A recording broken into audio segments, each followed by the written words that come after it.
Hi everyone, welcome back to my channel. It's been some time since I've posted my previous video, and today I wish to speak about one topic which is asked very frequently in NET exam, and that is actin treadmilling. So first, let me give you a brief background about what actin is, and then we would go ahead with rest of the material. So stay tuned. Whenever a cell movement is concerned, when a cell wants to move, it needs the help of certain proteins, and that is where actin comes into play. Okay, so a cell, which is the fundamental unit of life, okay, what happens is when it tries to move, it requires several proteins, and certain proteins are actin. Okay, so what actin does is this is one of the protein. Okay, what actin does is actin generates force by which it is able to move forward. Okay, that forward movement, that movement is done by actin. Okay, and that is the reason it is the most essential of all the proteins. Okay, essential of all the proteins as far as cell movement is concerned. Okay, next we have myosin. Now what myosin does is that it plays an important role in vesicular transport. That means if, say, suppose in the cell a certain protein needs to be transported from the place of production to the place of utilization where it is used. It may be produced in endoplasmic reticulum, but it may be used somewhere else. It may be used on plasma membrane somewhere else. So who does that transport? That transport is done with the help of myosin proteins. Okay, and then there is something called as intermediate filaments.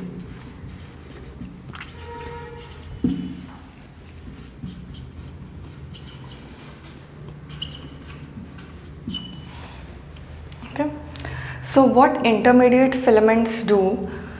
Intermediate filaments guarantee adhesion of different parts of the cells. Okay, so they play an important role in the adhesion aspect of the cell. Okay, so as far as today's topic goes, and as far as the questions in CSIR is concerned, most of the questions, they are on actin and myosin, and more so on actin. So today we will focus on the actin protein. How does it function, and how can we solve questions related to it? Actin exists in two forms.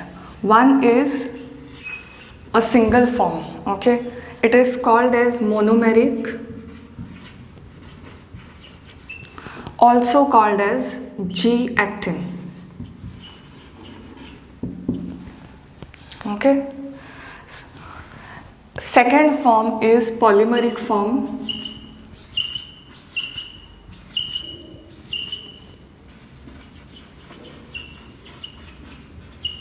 and it is called F-actin.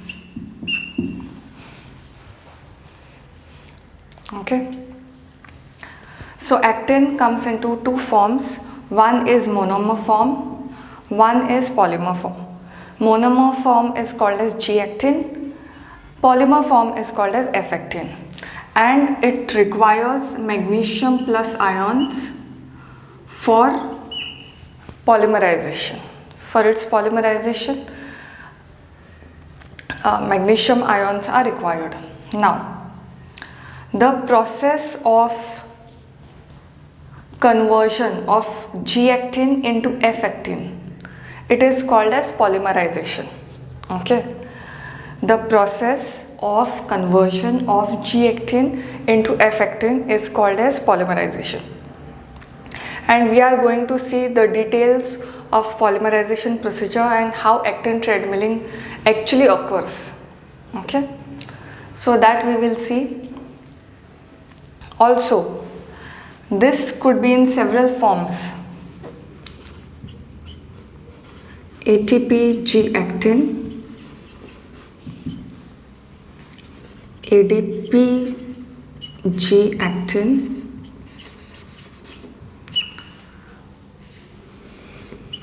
ATP F-actin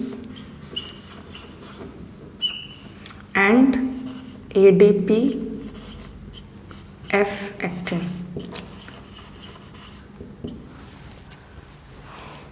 Now, till the G-actin is in its monomer form, it is present in this stage.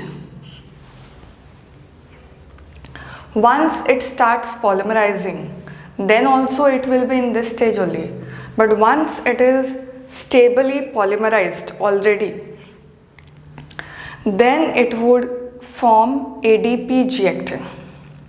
Okay, and then subsequently it will get recycled into F-actin polymerization states.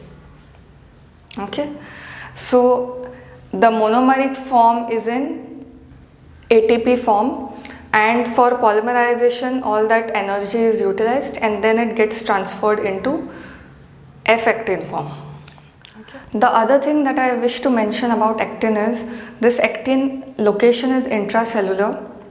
Humans generally have 6 actin genes and plants have more than 60 genes for it. Okay, and the nature of actin is highly conserved. That means the sequence similarity is almost the same between different organisms. We are discussing something called as in vitro polymerization. Okay, now the process that we are going to see just now is how the G-actin gets converted into F-actin. Okay, and what is the procedure? So sometimes you cannot go into the cell and see what is going on. You have to see it you have to conduct lab scale experiments. That is why this procedure is called as in vitro polymerization. Okay, in vitro means outside the cells, in vivo means it would be inside the cells. So what is the first step? Before that, I need to explain that an actin cytoskeleton, the actin protein, is present throughout the cell on the interior and it never remains the same. For example, if the cell is at resting stage, obviously there is no need of movement. So the polymerization would differ. The rate at which polymerization happens differs. Okay, so now we are going to see what are the different steps by which the polymerization occurs. So the first step is called as nucleation. Okay, now what is nucleation? As I've mentioned earlier, G-actin is nothing but there are different monomers which are present. Okay, these monomers tend to come together. Okay, so when these try to come together, that procedure is called as nucleation. Okay, so G-actin, in response to a certain stimulus, if the cell wants to move or there are some changes happening into the cell, this would try to polymerize into several subunits which come together. Okay, and this is called as an oligomer.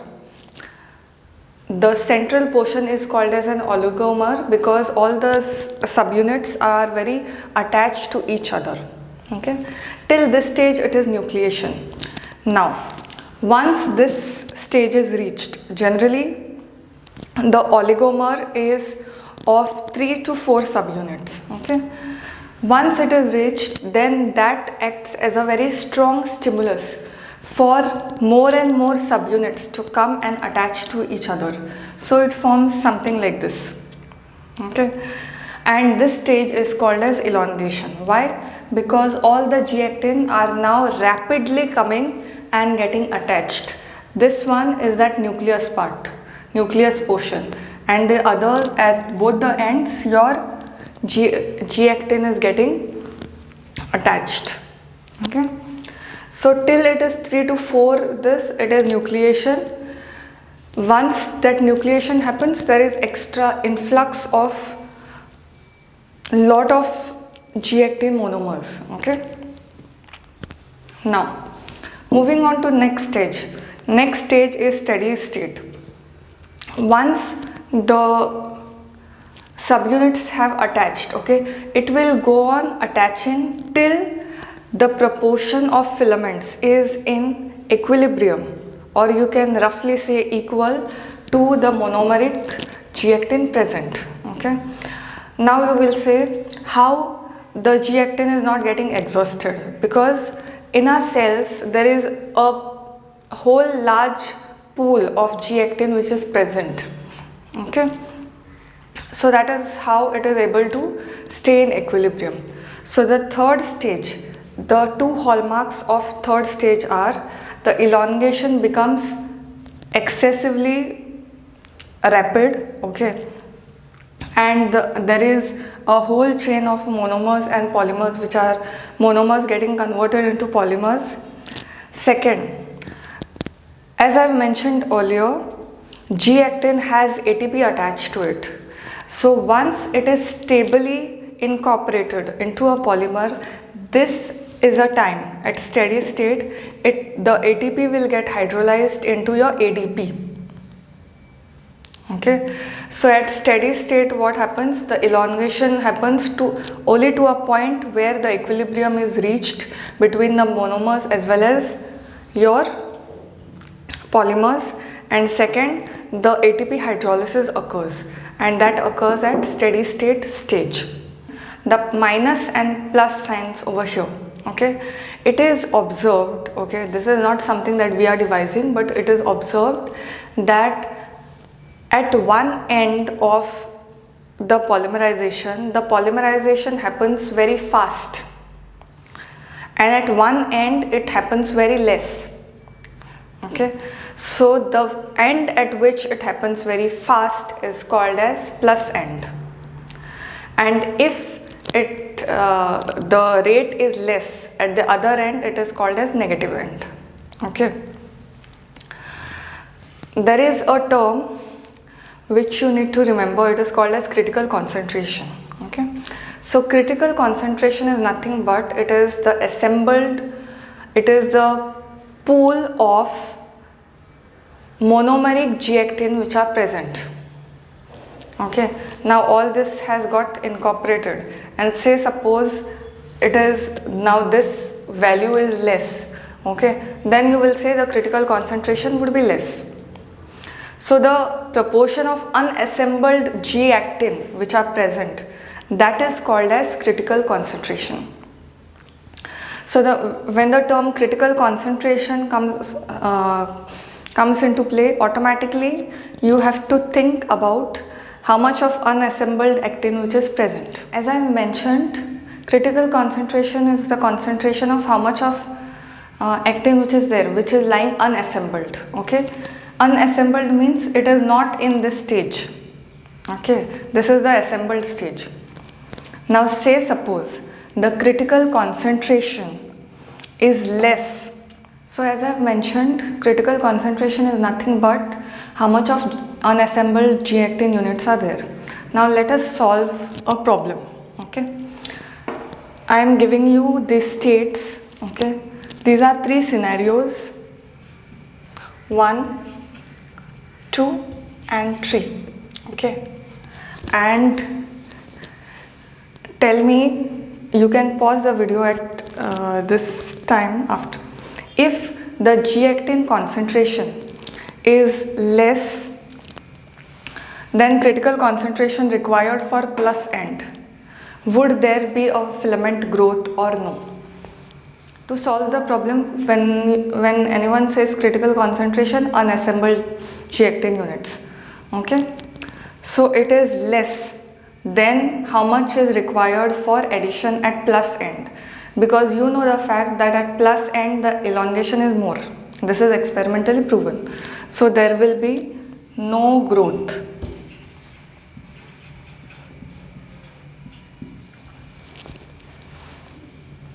Okay, so the first answer is no growth. Okay, now say if the G-actin concentration is intermediate between how much that is required for addition of plus end and minus end, will there be a growth? If there will be a growth, will it be at plus end or on both the sides? So the answer is there will be growth, but it will occur at plus end only. Okay, excuse me. So why it will occur at plus end only is because the concentration is high enough, okay, that there is no possibility that no growth will, there will be no growth. Okay, we have a pool of ATP G-actin, but it is not sufficient for growth from both sides. Okay, why? Because for growth to occur at positive as well as negative side, a lot of more energy and a lot of more G-actin is required. Why? Because the elongation preferably happens at plus end. Okay, but if you increase the concentration to extra level, then only it will happen at negative end. So the condition that is given over here is it is intermediate between what is required for growth at minus end and what is required for growth at plus end. So by default it will prefer plus end. So the growth will happen, but it will happen only at plus end. Okay. Now the third scenario, you have ATP G-actin, okay, but it is way high than what is required at plus end and what is required at minus end. Obviously, if it is high, then concentration required for polymerization at CC minus end, obviously it will obviously the plus growth will happen by default. Okay, so the condition over here is growth will happen and at both the ends. It will happen at positive as well as negative end. Okay, and whenever such questions come related to critical concentration, there are two things which you need to remember. First is critical concentration is the measure of how much of unassembled units G-actin which is present. Okay, that is one. Second, when you have plus end and minus end, it is found that the concentration which is required for polymerization at minus end is 0.6 micromolars and at plus end it is 0.1 micromolars. Okay, so even if there is little bit of G-actin, first thing that will occur is it will go to plus end polymerization. Okay, and only if there is excess, then only the polymerization will happen at minus end. So that is why you will for actin polymerization you will see the positive end is more elongated, because the critical the amount of G-actin which is required for this is less. And one concept that I would like to say is actin treadmilling is nothing but this polymerization, depolymerization occurring frequently every now and then. That is called as, that process is called as actin treadmilling. If you have any other questions related to actin treadmilling or anything, then do share in the comments. I would love to read that. And let me know any other difficulties if you have related to this particular problem.